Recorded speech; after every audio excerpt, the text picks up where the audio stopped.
কাকু, তুমি আমাকে পচা মাছ কেন দিয়েছো? পচা মাছ দেখে যে মা আমাকে খুব করে মেরেছে।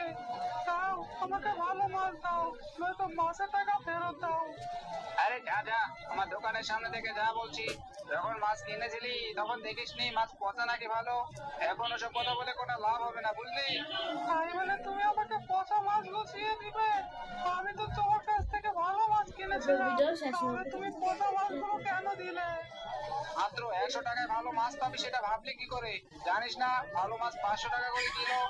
ওসব কথা আমি জানি না কাকু, দয়া করে আমাকে ভালো মাছ দাও, নয়তো মা যে আমাকে খুব করে বকবে। এই ছোকরা, তোর মা তোকে মারবে নাকি বকবে এটা আমার দেখার বিষয় না। যা, এখনই আমার দোকানের সামনে থেকে যা, নয়তো লাঠি পেটা করে কিন্তু দাঁড়াবো। এই কানাইটা আমার ভালো হলো না, আজও একজনকে পচা মাছ দিয়ে ঢুকিয়ে দিল।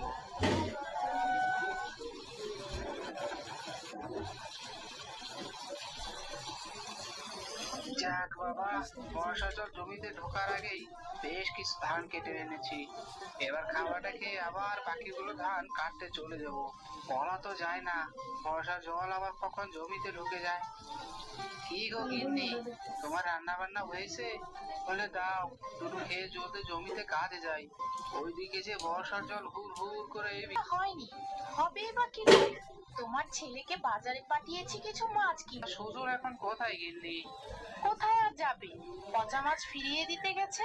তুমি একটু বসো, মাছ নিয়ে আসলে ভেজে তোমাকে খেতে দিব। না না গিন্নি, এতে করে যে অনেক দেরি হয়ে যাবে। বর্ষার জল জমিতে প্রবেশ করার আগেই যে সব ধানগুলো আমাকে কেটে আনতে হবে। তাছাড়া ওই কিপটে কানাই কখনোই পচা মাছ ফিরিয়ে নিবে না। বলো কি, তাহলে তুমি খাবে কি? ঘরে ভাত ছাড়া যে আর কিছুই রান্না করি। কি আর করবো, দাও দুটো লঙ্কা আর পেঁয়াজ দাও, তা খেয়ে জমিতে কাজে লেগে যাই। কাল আবার সকাল ভোরে বাকি ধানগুলো কাটতে যেতে হবে, নয়তো বর্ষা জলে যে সব ধান ডুবে যাবে।